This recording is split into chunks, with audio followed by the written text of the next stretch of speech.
What's up, guys? Welcome to the Fantasy Football Fellas YouTube channel. It is me, Cameron Lawrence, here with 5 must-start running backs for this week. I told you we'd change it up last week if you listened to our must-starts on Wednesday before the Thanksgiving holiday, and we're doing 5 must-start running backs today, 5 must-start running backs, or wide receivers, on Friday with Lucas. I don't want to waste any more of your time, but before we jump in, make sure to hit that subscribe button. Make sure to hit that turn on those notifications, because we got so much content still coming your way, even late into the season, even starting in the offseason eventually. But the first running back that we're going to talk about today is Rhamondre Stevenson versus the Los Angeles Chargers. Rhamondre was a guy that I was really high on last year. He was a guy that I really wanted to be high on this year. I just didn't know how much I could trust him to maintain, what we had seen last year. And in the beginning of the year, it was rough, but what we've seen over the last 2 weeks, week 12 and then week 10 before the bye, is Rhamondre has really taken over this backfield. They're relying on him a lot, and obviously they have to with the Mac Jones, Bailey Zappi thing going on. He's averaging over 5 targets a game for his last 6 games. He's had 20-plus attempts in his last 2 games, and now he plays the Chargers, who are getting up the second most targets to the running back position each and every game. 8.9 targets to be exact. That's a ton. Jacksonville is number 1 with 9.2, and the next closest team is at 7.9 targets per game. So the running backs catch the ball a lot.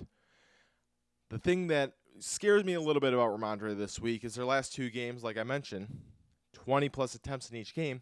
However, it was a 10-6 game against Colts in Germany and then a 10-7 game against the Giants. So it does worry me a little that maybe the Chargers jump out to a lead. He doesn't get the same volume. However, the passing volume has been there. The passing volume is kind of what we're relying on for the fantasy points this week against the Chargers. So that is why he maintains must-start status, even though there is potential for the Patriots to get absolutely blown out in this game. I think he's a safe 12-point guy with the upside of 20 points with a touchdown. Obviously, the way that this offense has been running, you are not banking on 20 points, but he is a safe RB2 option with that low-end RB1 upside.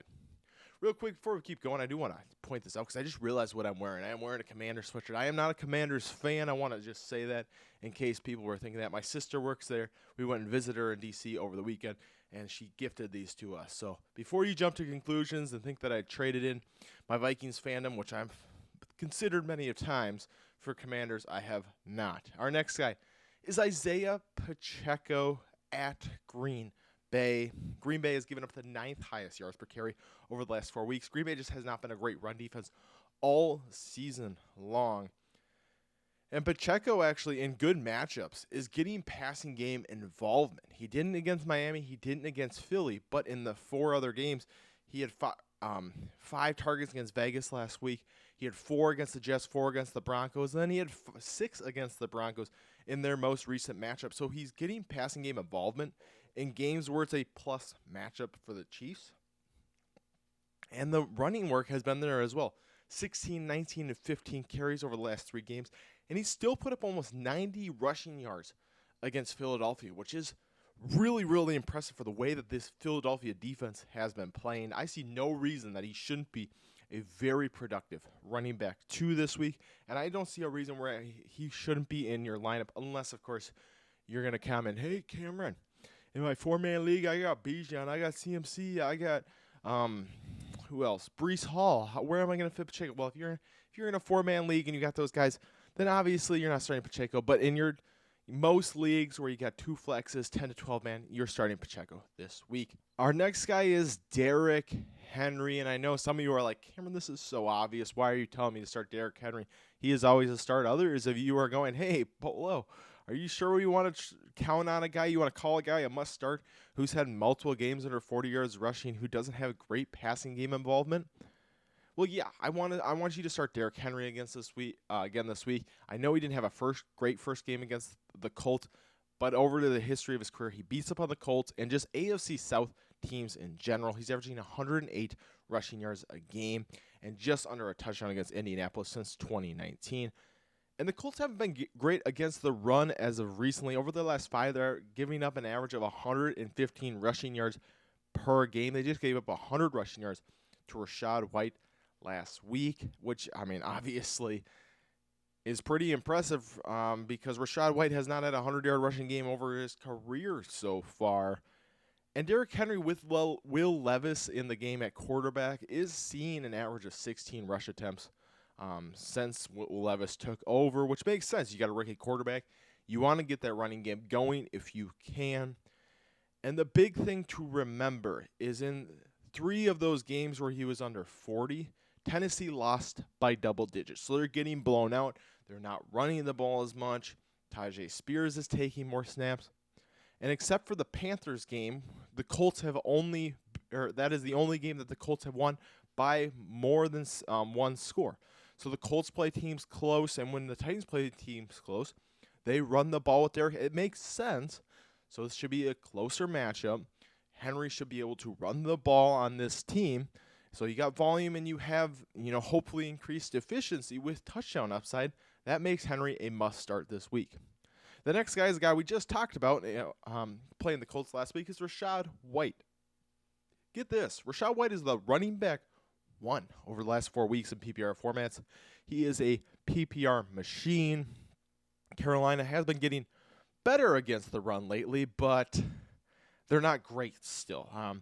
Last 4 games, they are, giving up a much lower yards per carry, but Rachaad White's volume is on another tier right now. He's at 13-plus PPR points every single week since week 7, 20, 29, and 15 carries over the last 4 weeks, which is, very high for Rachaad White. And in a game where the Carolina offense stinks right now, I don't see them getting ahead. I see Rachaad White being used a ton, more in this game. He's averaging almost 5 receptions a game over the last 6 games.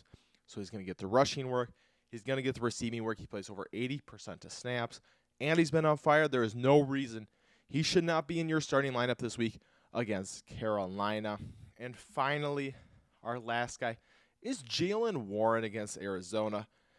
I feel like the other 4 on this list make a little bit more sense, right? We got 4 guys who've been in that running back 1, running back 2 category. They're really must-starts. Jaylen Warren feels a little fringy to some. But if he's been on your fantasy team in your starting lineup, you're like, no, he's not fringe right now. He's been really good. He's been the running back 4 over the last 4 weeks, averaging 16 points per game and 7.6 yards per carry.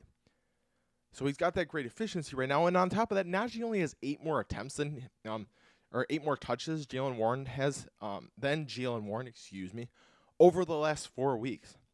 And then they fired Matt Canada 2 weeks ago, and they put up 450 yards of offense this last week, so they're finally moving the ball again. Now they get Arizona, so they're finally moving the ball. Jaylen Warren is getting the ball a ton, and they play Arizona, who's given up the most rushing yards per game over the last 4 weeks, 142 rushing yards a game to the running back position, which is crazy. I would be shocked if the Steelers don't rely on the run game again here, if they're not getting Jaylen Warren involved in the passing game a little bit, if they're not using him consistently, seeing probably between 11 and 15 rushing attempts for him.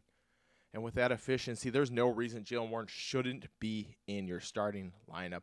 So Jaylen Warren is our 5th must-start running back. Well, guys, that wraps it up for me. Like I said, Lucas is going to be here on Friday talking about his must-start wide receivers. We will see. We're still working out exactly how our content's going to look moving forward. I assume we're going to stick with the must-start running backs and must-start wide receivers every single week, but you never know.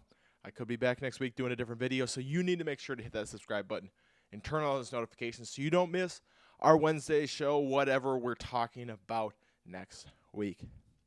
Well, thank you guys again for tuning in. You can follow me on Twitter at CamelaFFF or on TikTok at CamelaFFF. And I hope that we will see you next week. Deuces.